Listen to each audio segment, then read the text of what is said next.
दुख दर्द भाव के सब मिटे,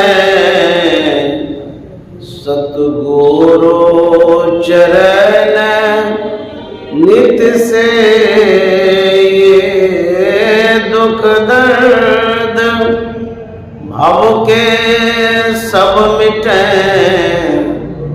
सतगुरु चरण नित से ये गुरु भक्ति बिन कछु ना बने, मेरी सकल संतन कही गुरु भक्ति बिन कछु ना बने।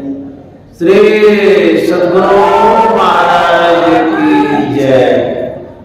परमाराध्य सद्गुरु महाराज गुरुदेव महर्षि संत सेवी परमहंस जी महाराज, मंच पर उपस्थित पूज्य महात्मागण, आदरणीय अरुण अग्रवाल बाबू, इस सभा में उपस्थित कटिहार के विशेष सत्संग प्रेमी महानुभावों, माता एवं बहनों,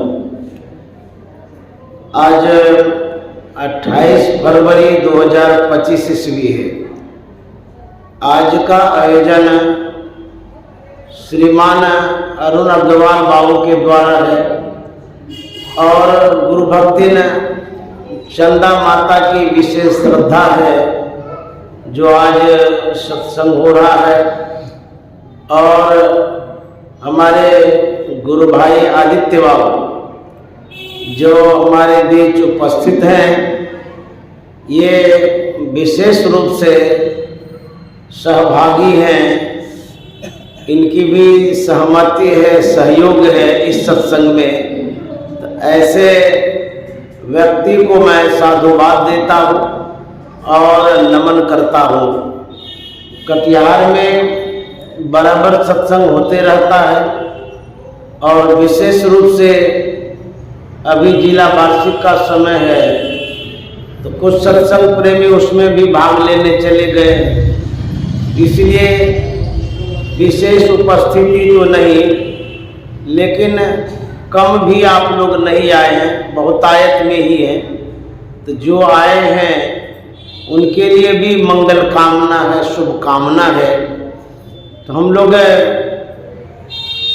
जो मानव तन का परम कर्तव्य होता है, मानव तन से जो काम होना चाहिए उसी काम के तहत हम लोग बैठे हुए हैं। अर्थात मानव तन की जो उपयोगिता होनी चाहिए उसी उपयोगिता के तहत हम लोग सत्संग कर रहे हैं। तो मानव तन को सार्थक बनाने के लिए हम लोग इस सभा में सम्मिलित हुए हैं। तो मनुष्य का शरीर हमें प्राप्त है, यह प्रभु की असीम अनुकंपा है। गोस्वामी जी ने कहा है, हरि तुम बहुत अनुग्रह किन्हो। किस मायने में? क्यों बोलते हैं कि आपने बड़ा अनुग्रह किया है? इसलिए कहते हैं कि साधन धाम विबुध दुर्लभ तनु, मोहि कृपा करि दिन्हो। हे हरि, हे परमात्मा, आपने विबुध दुर्लभ तनु, बहुत सारे शरीर हैं, उन सभी शरीरों में श्रेष्ठ शरीर मानव का आपने प्रदान किया है। मोहि कृपा करे दिन्हो, आपने कृपा करके मनुष्य का शरीर दिया है, इसलिए हरि तुम बहुत अनुग्रह किन्हो। गोस्वामी जी ऐसा कहते हैं, कोटि मुख कही जात न प्रभु के एक एक उपकार। परमात्मा का इतना उपकार रहा है कि करोड़ों मुंह से गुणगान करेंगे, यशगान करेंगे, बड़ाई करेंगे, तब भी पूरा नहीं होगा। इतने उपकारी परमात्मा हैं और हमें मानव का शरीर प्रदान किया है। यह शरीर साधन धाम है, साधन कहते हैं व्यवस्था को। किस चीज की व्यवस्था है? मनुष्य शरीर में सभी सुखों की व्यवस्था है। हम सुख प्राप्त कर सकते हैं, शांति प्राप्त कर सकते हैं। जो भौतिक उपलब्धियां हैं वह भी इस शरीर से प्राप्त कर सकते हैं। तो हमारे शरीर में वह साधन है, वह व्यवस्था है जिसके तहत हम सब सुख प्राप्त कर सकते हैं। आप देखे होंगे संसार में ऐसे भी बहुत मानव हैं जो दुखी देखे जाते हैं। वैसे कबीर साहब ने तो कह दिया है, तन धर सुखिया काहुन देखा, जो देखा सो दुखिया हो। उदय अस्त की बात कहते हैं, सबका किया विवेका। शरीर धारण करने वाले जितने हैं सबको दुखी देखे जाते हैं, सब के सब दुखी हैं। कोई तन दुखी तो कोई मन दुखी, कोई धन दुखी, इस तरह से दुखी सभी हैं। वही सुखी हैं जो मन को जीते हैं। जिसने मन को जीता है वो सुखी है। तो मन को जीतने वाले सुखी होते हैं, मन के बहाव में बहने वाले दुखी होते हैं। इसलिए मन को जीतने का जो साधन है वह साधन करना सुखी का कारण है। तो हम लोगों को चाहिए कि मन को जीतने का साधन करें, अन्यथा दुखी सब देखे जाते हैं। एक बार दिल्ली आश्रम में गुरुदेव महर्षि संत सेवी परमानंद जी महाराज का प्रवास था, निवास था। वहां सत्संग हेतु गुरुदेव गए थे। दिल्ली नगर के एक नगर सेठ आए, बहुत पैसा वाला था। वह जब गुरुदेव के पास आए तो परिचय होने लगा। गुरुदेव ने परिचय जब पूछा, नगर सेठ ने कहा कि मैं करोड़पति हूं, मेरे पास किसी चीज की कमी नहीं है,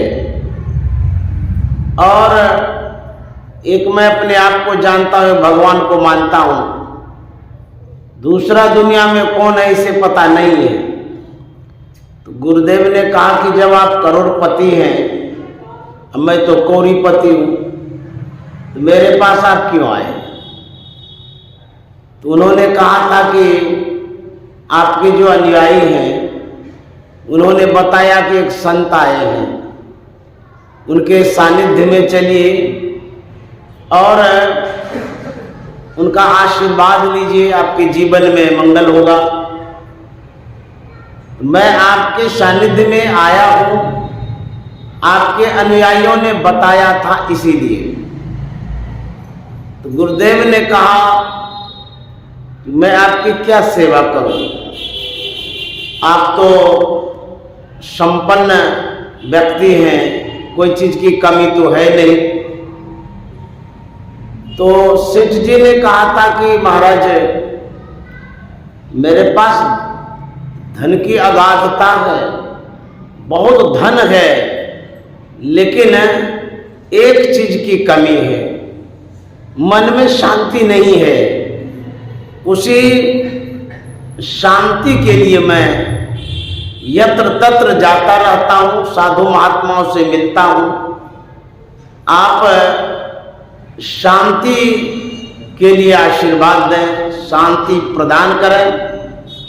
तो गुरुदेव ने कहा कि शांति यदि किसी शहर में बिकती तो सबसे बड़े स्टोकर आप होते, क्योंकि आपके पास बहुत पैसा है और जिनको शांति की आवश्यकता होती आपके पास खरीदने के लिए जाते।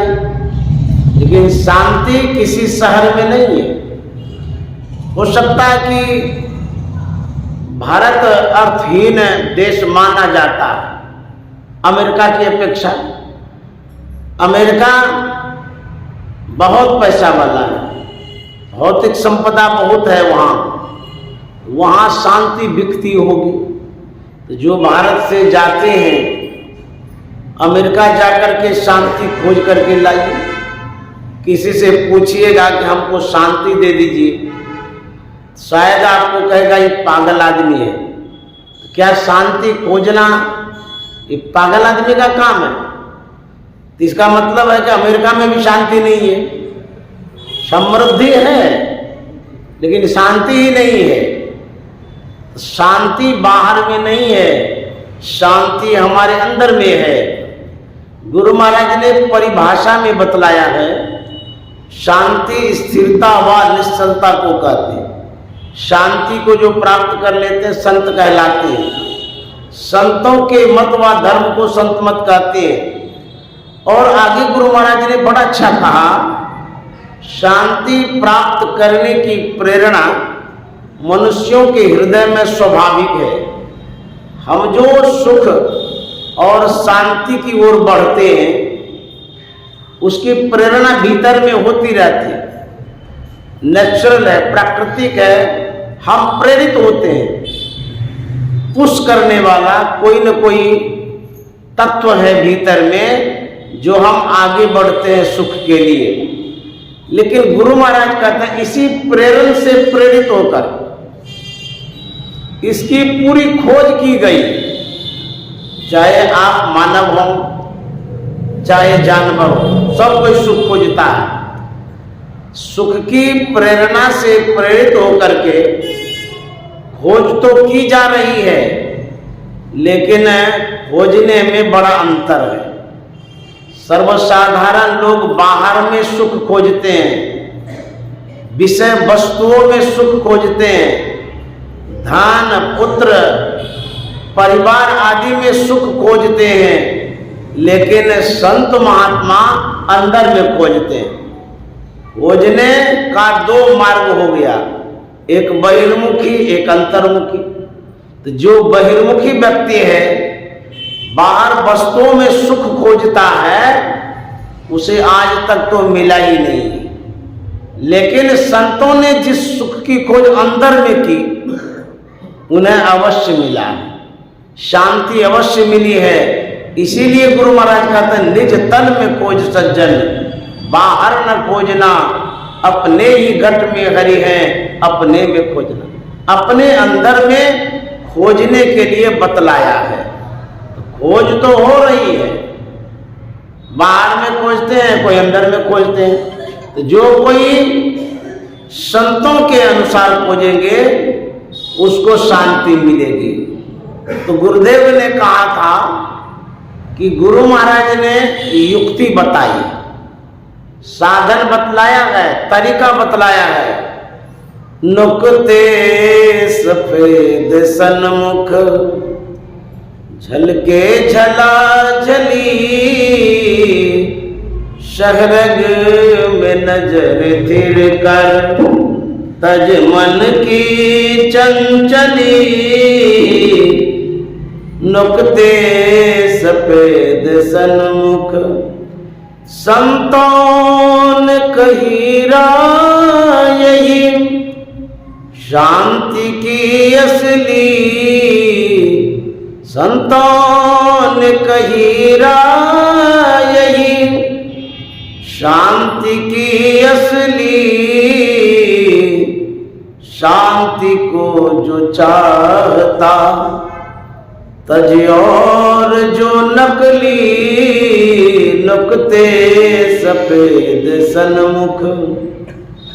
शांति का क्या साधन है? गुरु महाराज कहते हैं नुकते सफेद सन्मुख। नुक्ता का अर्थ होता है बिंदु। हम लोग जो बिंदु ध्यान करते हैं, इसी बिंदु ध्यान से शांति मिलती है। क्योंकि बिंदु पर एक पॉइंट पर जब मन को केंद्रित करते हैं, बहिर्मुख से अंतर्मुख करते हैं, तो मन की जो दौड़ है, जो गति है, उसमें स्थिरता आती है। कोई व्यक्ति बाहर में खूब दौड़ता है, अशांत बना रहता है, जब दौड़ते दौड़ते एक जगह बैठ जाता है, शांत जैसा लगता है, सुकून जैसा लगता है, आराम लगता है।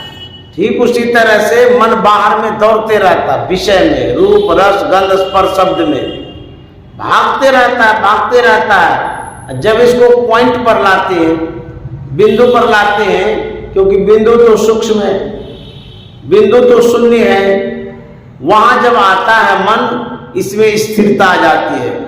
तो जब मन में स्थिरता आती है तब शांति आती है। गुरु महाराज कहते हैं जो बिंदु है हमारे अंदर में है, नुक्ते सफेद सन्मुख झलके झला झली। बिंदु का दो रूप है, एक काला बिंदु होता है, एक सफेद होता है। प्रथम काला दर्शता, उसके बाद जब ध्यान करते रहेंगे, करते करते सफेद दिखाई देगा। तो जो सफेद दिखाई देगा वह बिंदु जो है और सूक्ष्माति सूक्ष्म नजर आएगा जब दृष्टि का सिमटाव करेंगे, मन का सिमटाव करेंगे। बिंदु में जब विशेष मन टिक जाएगा, सूरत टिक जाएगी, कितना साफ दिखाई देगा। उपनिषद में लिखा हुआ है, तेजो बिंदु परम ध्यानम विश्वात्म हृदय संस्थितम। तेजस स्वरूप बिंदु का दर्शन होगा।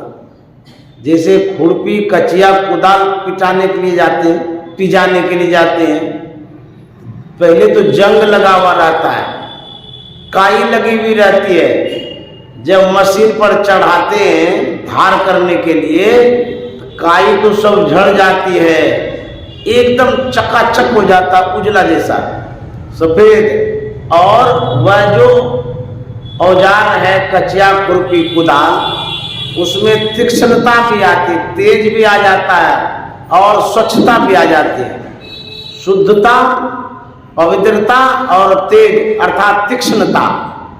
हमारी दृष्टि जब टिकती है, मन जब टिकाते हैं, तो उसमें जो मन की काई है, विषय की झाई है, सब झड़ जाता है, मन स्वच्छ और पवित्र हो जाता है और हमारे अंदर में शांति आती है।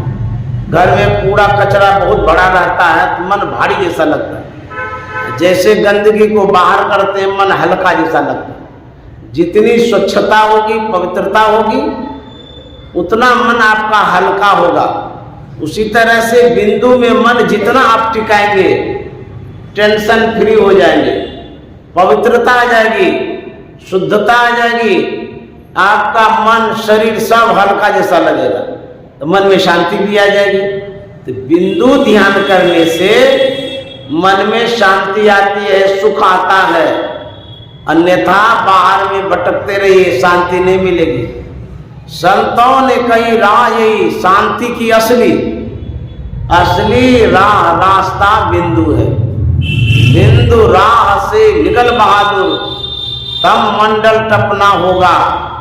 गुरु महाराज कहते हैं जो बिंदु का रास्ता है, इसी से निकलना होगा।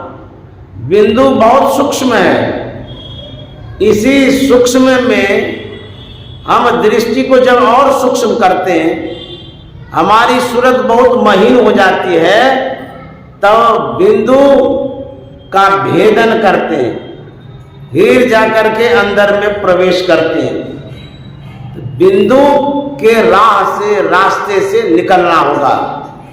गुरु महाराज कहते हैं कि वक्त नहीं है ऐ वीरो, अब गाफिल होकर सोने का वक्त अब नहीं है, समय नहीं है। यदि लापरवाही में रहेंगे तो फिर वक्त समाप्त हो जाएगा, उसके बाद जो कुछ आप करना चाहते हैं नहीं हो सकेगी। कहते हैं कि जब आप वक्त रहते सावधान होते हैं, साधना करते हैं, तब सफलता मिलती है। इस तरह से शांति के लिए संतों ने अंदर में बतलाया, और शांति का जो रास्ता है वो बिंदु है, वहीं पर मन को टिकाएंगे तब आपको शांति मिलेगी। यह जो मनुष्य का शरीर है, इस शरीर में ही साधन कर सकते हैं और कोई शरीर में साधन नहीं होगा। ऊंट ध्यान नहीं करता है, हाथी भजन नहीं गाता है, बाघ झाल नहीं बजाता है, गाय जो है कभी कीर्तन नहीं करती है। तब मनुष्य ही इस शुभ काम को, सही काम को कर सकता है, अन्यथा अन्यत्र योनि में चले जाएंगे तो फिर यह काम नहीं होगा जो हम लोग बैठ करके सत्संग भजन कर रहे हैं। इसीलिए संत महात्मा कहते हैं, लख 84 भरम के पाँव पे अटके आए, अब की पासा न पड़े तो फिर 84 जाए। हम बहुत जन्मों तक 84 लाख योनियों में भटक रहे थे, कीड़ा बने थे, पतिंगा बने थे, गाय घोड़ा गधा पशु आदि योनि में गए थे। उन योनियों से भटकते भटकते मनुष्य शरीर में आए। आ कैसे गए? कहता कब हुक करी करुणा नरदी, करुणा के सागर, कृपा के सागर परमात्मा ने मनुष्य का शरीर दिया है, हमें मिला है, भगवत भजन करने के लिए मिला है। देत ईश बिनु हेतु सनी, परमात्मा ने कृपा करके मनुष्य का शरीर दिया है। यदि इस शरीर को साधन में नहीं लगा करके खाली संसार में लगा लेंगे तब क्या होगा? आछे दिन पाछे गए हरि से किया न हेत, अब पछताए होत क्या जब चिड़िया चुग गई के समय बीत जाएगा, कुछ कर नहीं पाएंगे तो बहुत मुश्किल होगा। इसलिए इस शरीर को, मनुष्य शरीर को भगवत भजन में लगाना चाहिए। यह शरीर है कैसा? ब्रह्मानंद स्वामी कहते हैं, अंजुलि को नीर जैसे जवत शरीर तैसे, अंजुलि को नीर जैसे जबत शरीर तैसे, धर्याव धीर कैसे बीतत तमाम है, जिंदगी सुधार बंदे यही तेरो काम है, जिंदगी सुधार बंदे यही तेरो काम है, जिंदगी सुधार बंदे। अंजुलि कहते हैं कोवे को, कोवा में अब जल रखते हैं, वह जल टिकता नहीं है, तुरंत झड़ जाता, गिर जाता है। उसी तरह से मनुष्य का शरीर जो है इतना क्षणभंगुर है, जो अंजुलि का जल है उसी के समान समाप्त हो जाएगा। पांव पलक की सुधी नहीं, करे काल का साज, काल अचानक मारसी ज्योति तर को बाज, अचानक मौत हो जाएगी। पानी का सा बुलबुला, यह तन ऐसा जान, कैसा शरीर है? पानी के बुलबुले के समान। बरसात में आप देखे हुए बुनका बनता है, फटता भी है, जल्दी बनते ही फटता है। उसी तरह से यह जो मनुष्य का शरीर है इतना क्षणभंगुर, किसी भी समय समाप्त हो जाएगा। हम लोग इस संसार में जो आए हुए हैं बहुत अल्पकालिक समयों के लिए आए, बहुत कम समय है। उसी कम समयों में अपने जीवन को बनाना भी है। जगत गुरु शंकराचार्य जी महाराज कहते हैं, पद्म पत्र पर पड़े हुए अति चंचल नीर समान, अतिशय चपल और क्षणभंगुर इस जीवन को जान। कमल के पत्ते पर पानी पड़ता है, वह छिटक जाता है, गिर जाता है, टिकता नहीं है। उसी तरह से जगत गुरु शंकराचार्य जी महाराज कहते हैं, हम लोगों का जीवन बड़ा क्षणभंगुर है।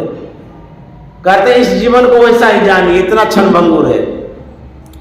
यहां एक बस सत्संगति ही का भाव। यहां इस संसार में यदि सत्संगति करते हैं, अच्छी संगति करते हैं, सत्संग करते हैं, यही भाव आपके जीवन में प्रभाव डालेगा, महत्व बढ़ाएगा। क्या करेगा? यहां एक बस सत्संगति का भाव अब भवसागर से तरने में बन जाता दृढ़तर नाव। बुझिए, एक क्षण भर की सत्संगति में कितना बड़ा काम होता है। कहते भवसागर से तरने का जो है ना कारण बन जाता है ये सत्संगति। भवसागर से तरने में बन जाता दृढ़तर नाव, मजबूत नाव बनती है। संगति देखिए कितनी अच्छी है। इसीलिए कबीर साहब कहते संगति सौ सुख उपजै, कुसंगति सौ दुख जोय। कहे कबीर तह जाइए साधु संग होय। संगति का बड़ा महत्व है। जैसा संग वैसा रंग, जैसा रंग वैसा ढंग। संत सूरदास जी महाराज कहते हैं कि ये जो सत्संगति है, क्षण भर की यदि सत्संगति है, संगति रहे साधु को अनुदिन, अनुदिन में रोज होता है।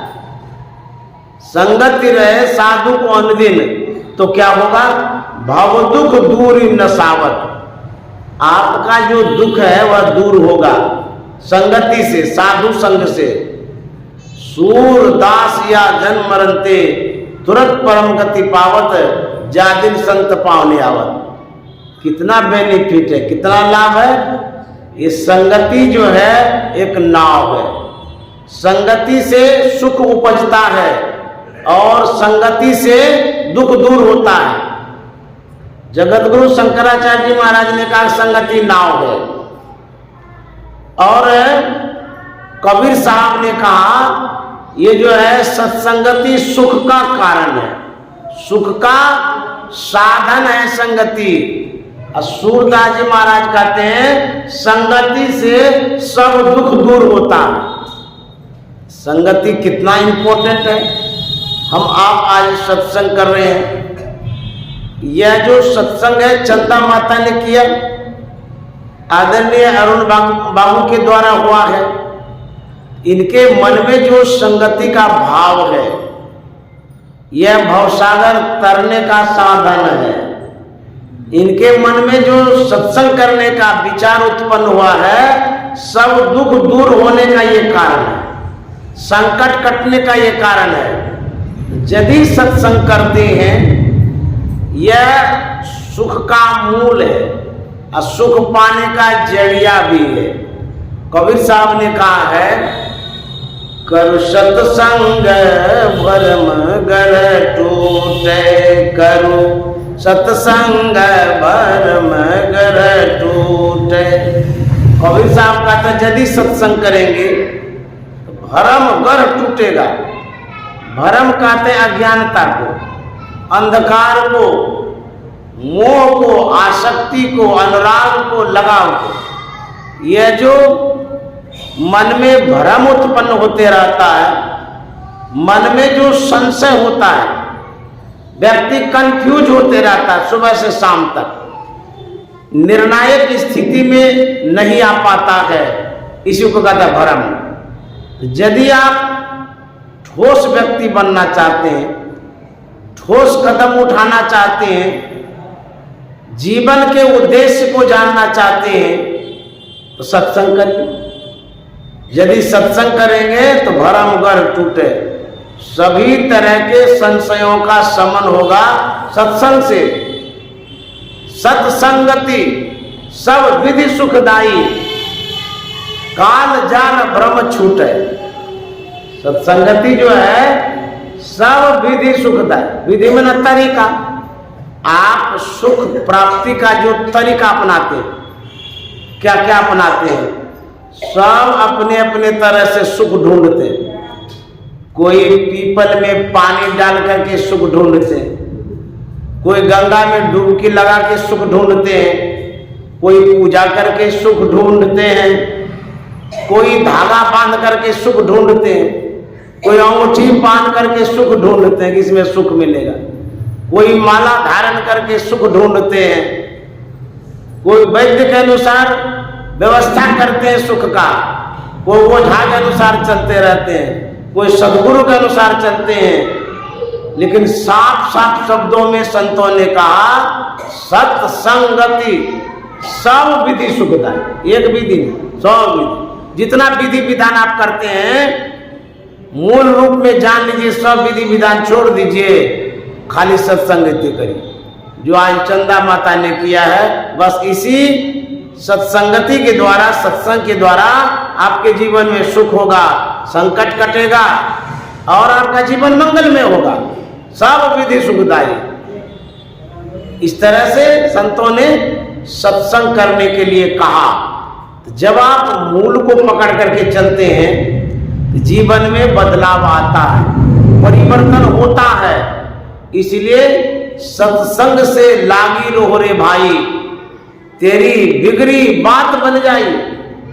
यदि बिगड़ गई ये बातें, बात बिगड़ने का मतलब आपके जीवन में जो प्रतिकूल परिस्थिति आ गई है किसी भी तरह का, चाहे आपका जो भी काम हो, A to Z सभी कामों की क्षति पूर्ति में ये सत्संग सहायक होता है। इसलिए कहते हैं कि भोले मन को समझा लीजिए, सत्संग के बीच में आए के जी, अब की बेर नहीं चुकना 84 में जाए के जी। मन यदि भूला हुआ है, कहीं संसार में लटका अटका हुआ है, भटका हुआ है, आप सत्संग में ले आइए, सत्संग में लाइए, ऐसी में इसको रखिए। जब सत्संग में रहेगा जीवन में परिवर्तन आएगा, बदलाव आएगा। इसलिए मन को सत्संग में गड़ा दीजिए, जोड़ दीजिए। इस तरह से आपके जीवन में सुख, शांति, समृद्धि आएगी।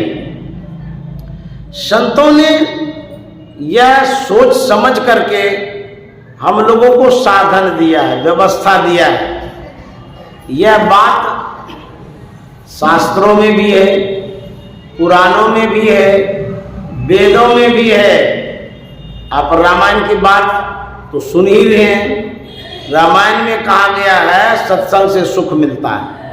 एक नहीं 5 तरह का सुख बताया गया है। सुन समझई जन मुदित मन, मज्जयते अनुराग, लय चारि पल अछत तनु साधु समाज प्रयाग।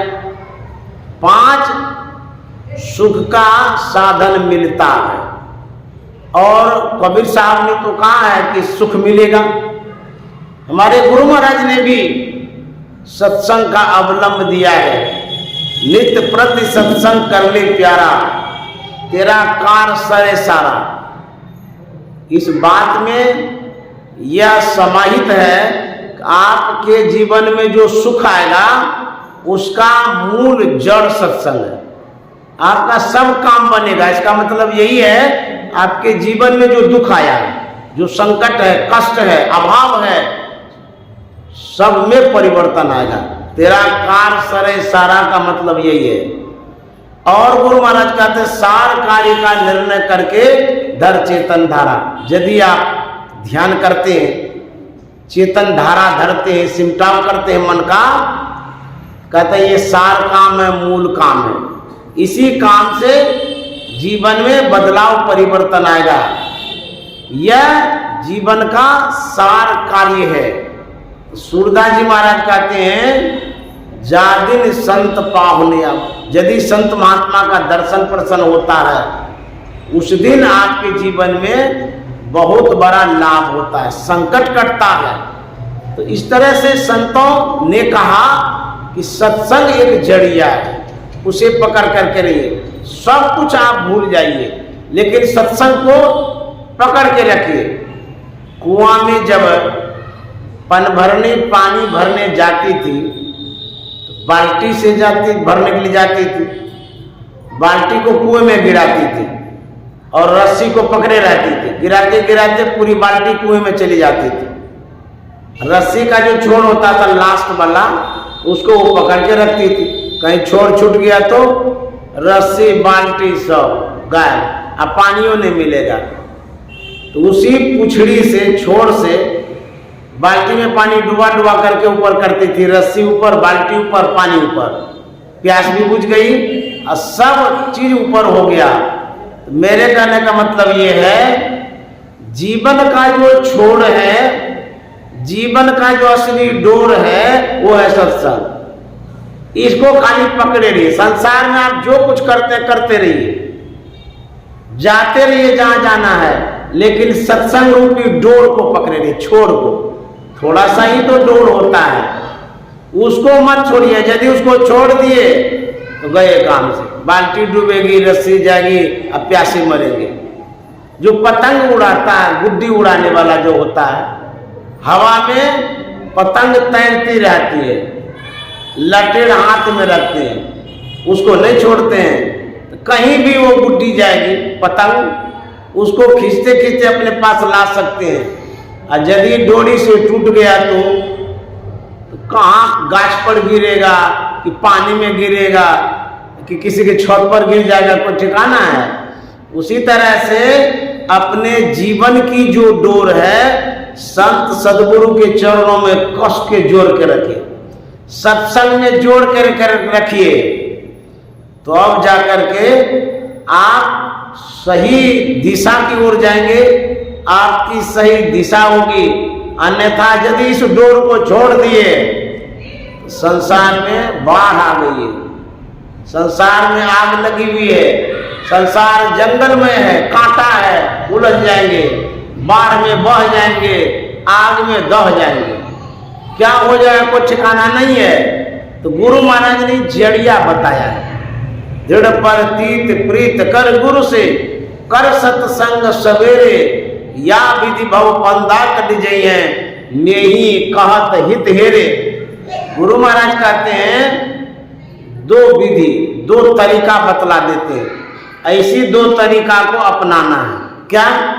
पहला तरीका है संत सदगुरु में प्रेम, विश्वास, श्रद्धा, भक्ति रखनी, दृढ़ता के साथ, हिल डोल वाला नहीं। दृढ़ प्रतीत प्रीत कर गुरु से, प्रेम करिए गुरु से, और कर सत्संग सवेरे। यदि आप सत्संग करते हैं बढ़िया से, तो कहते हैं या विधि भव बंदा कर। ये जो तरीका है, इन तरीका से आपका सब दुख दूर हो जाएगा। भव बंदा कट जाइए, मैं ही कहत हित हेरे। गुरु महाराज कहते हैं आपके हित को खोज करके कह रहा, ढूंढ करके कह रहा हूं, यही दो तरीका से दुख दूर होगा। अन्यथा कहीं सदगुरु का चरण छूटा, सत्संग छूट गया, तब तो आप लूट जाएंगे, बर्बाद हो जाएंगे। आपको कोई संभालने वाला भी नहीं रहेगा, कोई सहयोगी नहीं रहेगा। आप इस संसार में डूब जाएंगे, प्रलय हो जाएगा आपके लिए। ये डोर जरूर पकड़ करके रखिए। एक बड़ी अच्छी कथा है, सदगुरु पर विश्वास कितना रखना चाहिए, इन्हीं कथा के बाद वाणी में विराम भी दूंगा। पंजाब की कहानी है। वहां एक संत थे, उन संतों के पास बहुत सारे सेवक रहते थे, शिष्य रहते थे, सेवादार रहते थे। जब वृद्ध हो गए महात्मा, उनके मन में होता है कि जो संत की गद्दी है, गुरु की गद्दी है, ये जो संस्था बनाया गया है संचालन करने के लिए, सुयोग्य आचार्य, संचालक, मार्गदर्शक होना चाहिए। तो जो गुरु जी होते हैं वो तो चेला को ही अपना गद्दी देते हैं, और किन को देंगे। तो महात्मा के मन में होता है कि जितने सेवक हैं उसमें से किसी एक को ही गद्दी देंगे, सबको तो नहीं दे सकते हैं। लेकिन जो चेला राम है उसकी परीक्षा ले लें, और जो परीक्षा में पास हो जाएगा उसी को गुरु गद्दी दे देंगे। अब बिना परीक्षा का पता कैसे चलेगा कि गुरु गद्दी के एक लायक है कि नहीं है। तो गुरु जी ने कहा कि तुम लोग सभी चबूतरा बनाओ, मिट्टी का बैठने वाला जो होता है चबूतरा। आज्ञा पाकर के सब कोई बनाने लगे। बनाते बनाते जब चबूतरा तैयार हो गया तो शिष्यों ने कहा कि गुरुदेव चबूतरा का निरीक्षण कर लीजिए, तैयार हो गया, बना दिए हम लोग। तो महाराज गए देखने के लिए, देखते ठीक ठाक बना गए, लेकिन ले रहे थे परीक्षा। तो गुरुजी ने कहा कि ये ठीक नहीं बना, इसको मिटा दो, तोड़ दो इसको, फिर से बनाओ। तो तोड़ करके फिर से बनाया। बोले कि फिर बन गया, तो गए देखने, बोले कि नहीं ठीक नहीं बना, फिर तोड़ दो। एक बार हो गया, 2 बार हो गया, 3 बार हो गया, कई बार हो गया। जब कई बार शिष्य लोग बनाते थे और महात्मा तोड़वाते रहते थे, कुछ शिष्यों के मन में संशय हो गया। संशय क्या करता है? आपके पास दूध है, 1 कुंटल दूध है, 1 नींबू या और नींबू मिला करके थोड़ा सा रस निकालिए, 1 कुंटल दूध में उस थोड़े से नींबू के रस को डाल दीजिए, क्या होगा? 1 कुंटल दूध फट जाएगा। थोड़ा सा रस दिए नींबू का, पूरा दूध फाड़ दिया। उसमें हुआ क्या? दूध और पानी का विच्छेद हो गया, संबंध टूट गया, दूध रहा ही नहीं, पानी छेना हो गया, उसको दूध नहीं कर सकते। तो नींबू क्या करता है? जो खट्टाई है संबंध को तोड़ता है, विच्छेद करता है। ठीक उसी तरह से गुरु और शिष्य के बीच में जो संशय है, जो भ्रम है, जो अविश्वास है, गुरु और शिष्य के संबंध को तोड़ता है। इसीलिए संशय नहीं रखना चाहिए। कहते हैं संशय रखिएगा तो संबंध नहीं रहेगा। अरे मन धीरज काहे न धरे, धैर्य रखिए और जो भ्रम है, संशय, उसको हटा करके रखिए। तो एक के मन में संशय हो गया और गुरु महाराज का दिमाग खराब हो गया। हम चबूतरा सही बनाते में गड़वाते रहते हैं। तुम कहा कि छोड़ो, कौन सेवा करता है, इतना मेहनत कराते रहता है, पागल हो गया। जिसके मन में संशय होगा अपने घर की ओर गया, 1 गया, 2 गया, 3 गया, इस तरह से चलते चलते 100 चला गया, 1 गोरा। तो महात्मा ने कहा कि अरे और लोग कहाँ गया? बोले गुरुदेव वो तो सब चला गया अपने अपने गंतव्य की ओर। बोले क्यों, क्या हो गया?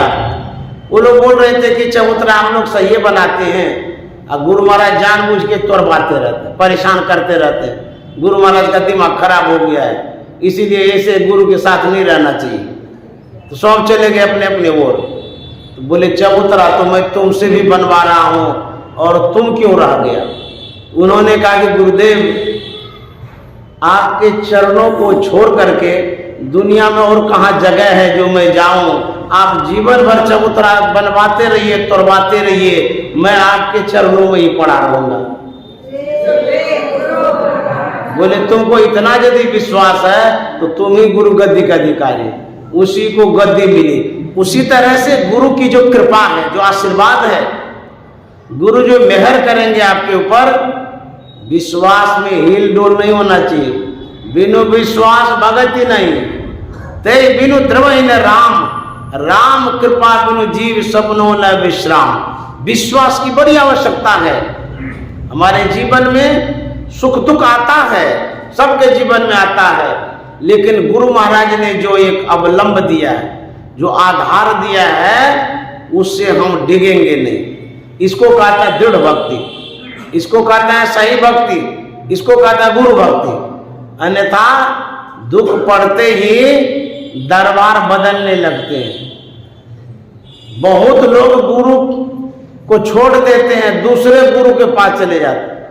बहुत लोग गुरु आज्ञा का पालन नहीं करते हैं, जो संसार में वैद ओझा मुनि कहते रहते हैं उसी को अनुसार करने चले जाते हैं। कहते गुरु महाराज को तो देख ही लिए, इतना बरस तक इनकी तपस्या के कुछ नहीं हुआ।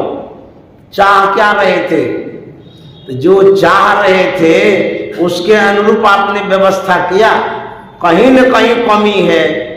अब गुरु जी को दोष देते हैं, तो गुरु जो करते हैं आपके हित के लिए करते हैं, भलाई के लिए करते हैं, लाभ के लिए करते हैं।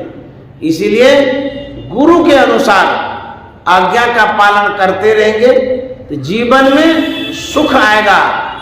गुरु महाराज जब थे, उनके सानिध्य में जो भी शिष्य आए, श्रद्धालु आए, भगत आए, अपना दुखरा ही तो सुनाते थे। दुखरा जब सुनाते थे तो गुरु महाराज दूर भी करते थे। आज गुरु महाराज नहीं है शरीर में, लेकिन आज भी तो दुख है। बहुत लोगों का दुख दूर आज भी होता है, कल भी होगा, लेकिन गुरु की आज्ञा के अनुसार चलेंगे तब। गुरु की आज्ञा मान प्यारे, कर सदा गुरु की कही। यदि गुरु की आज्ञा का पालन करेंगे, गुरु के अनुसार यदि कहेंगे तो क्या होगा? गुरु महाराज कहते हैं दुख दर्द भव के सब मिटे, सतगुरु चरण नित से ये, गुरु भक्ति बिन कछु ना बने, ने ही सकल संतन कही। श्री सद्गुरु महाराज की जय।